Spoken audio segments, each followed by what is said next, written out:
بسم اللہ الرحمن الرحیم۔ مسلمانوں پر قربانی کرنے کا سلسلہ کیوں شروع ہوا؟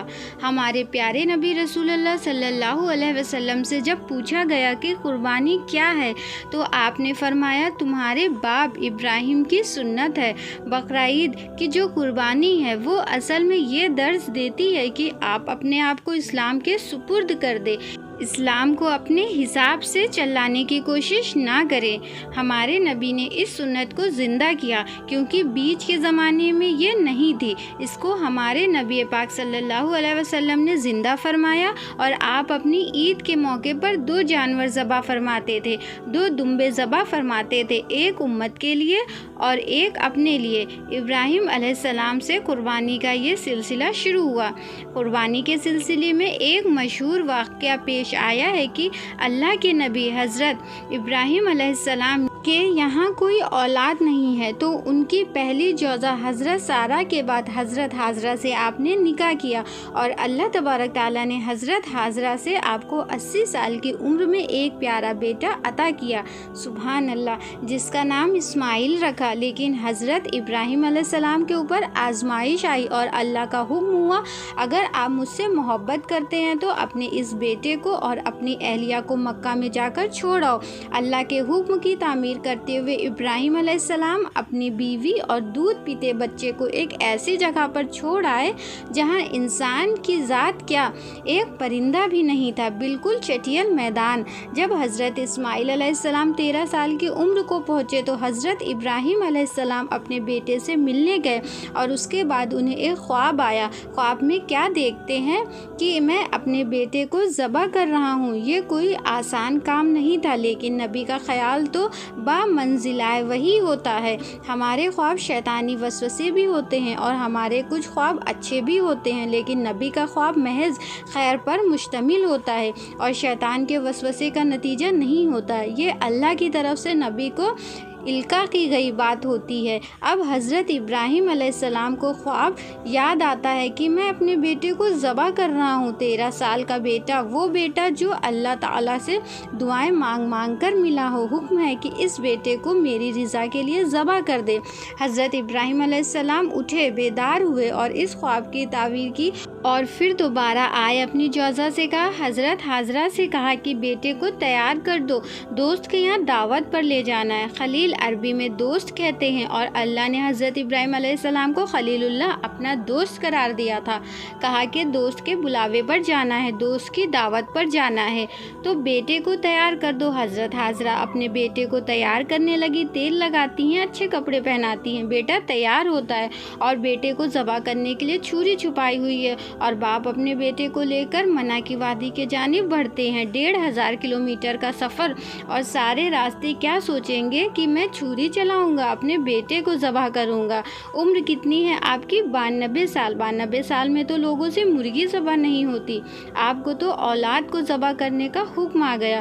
2 پہاڑ آپس میں ملتے تھے تو اس میں ایک اونٹ بن جاتی تھی، جہاں پر باپ بیٹے دونوں کھڑے ہوئے تو حضرت ابراہیم علیہ السلام نے اپنے بیٹے سے کہا، بیٹے تیرے ذبح کا حکم آ چکا ہے، کیا کہتے ہو؟ حضرت اسماعیل نے جواب دیا اور فرمایا، تو دیر کیوں کرتے ہو؟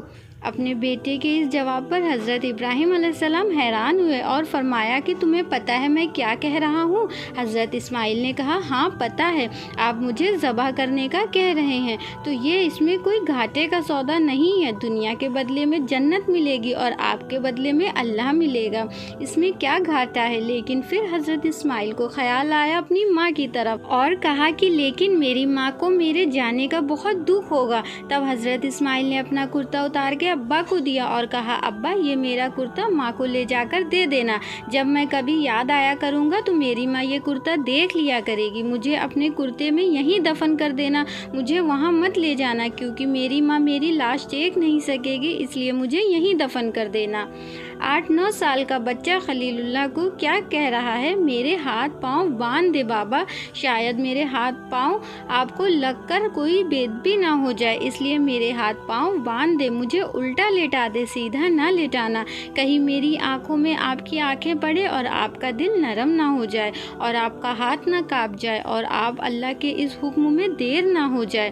ان کو ماننے والی امت کہے سود کے بغیر گزارا نہیں، جھوٹ کے بغیر گزارا نہیں، ملاوٹ کے بغیر گزارا نہیں، رشوت کے بغیر گزارا نہیں، جو مرضی کرنا ہو کرو، جو مرضی گندگی کھانا ہو کھاؤ، اللہ کی جنت اور جہنم کو بھلا دو، جو کرنا ہو کرو، تمہارے بھلانے سے حقائق نہیں مٹ سکتے، جنت بھی ہے اور جہنم بھی، اور حلال اور حرام پر فیصلے بھی ہیں۔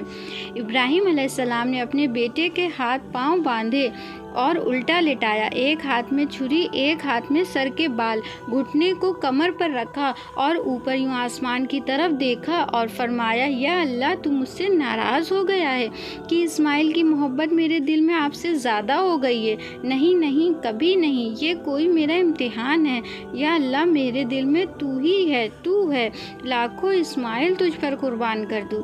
آسمان کے فرشتے 2 دفعہ روئے ہیں جب سے اللہ نے ان کو پیدا فرمایا ہے۔ ایک یہ جو واقعہ ہے، اس وقت پر جب ابراہیم علیہ السلام کی فریاد 7ویں آسمان میں گونجی تو نہ رونے والے فرشتے کی بھی چیخیں نکل گئیں۔ دوسری دفعہ فرشتے تب روئے جب طائف کی وادی میں ہمارے نبی کو پتھر پڑے اور آپ بے ہوش ہو کر گرے تو آسمان کے فرشتوں کی چیخیں نکل گئیں۔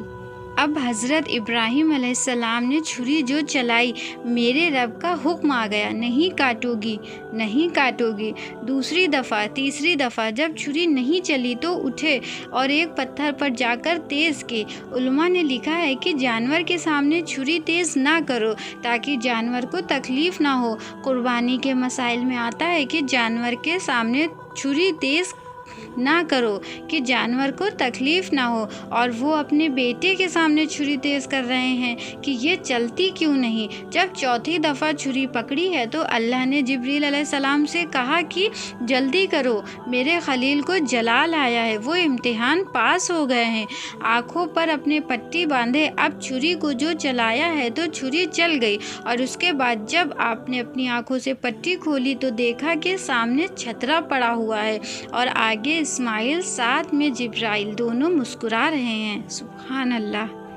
اسی طرح سے پہلے نبیوں پر بہت سے امتحان آتے رہے ہیں اور وہ اپنے اللہ کے لیے کسی بھی چیز کی پرواہ نہ کیے صرف اپنے اللہ کے حکم کی تعمیر کرتے رہے ہیں۔ اللہ ہم سب کو بھی اپنے رب کے حکم کی تعمیل کرنے کی توفیق دے، آمین۔ اگر آپ کو یہ حدیث پسند آئی ہو تو کامنٹ میں ایک سبحان اللہ ضرور لکھ دیں۔ اگر آپ کو میری آج کی دینی تعلیم کی ویڈیو پسند آئی ہو تو میرے چینل کو سبسکرائب کر لیں اور میری اس ویڈیو کو لائک اور شیئر ضرور کر دیں، جس سے آپ کی زندگی و آخرت دونوں بہتر ہو، آمین۔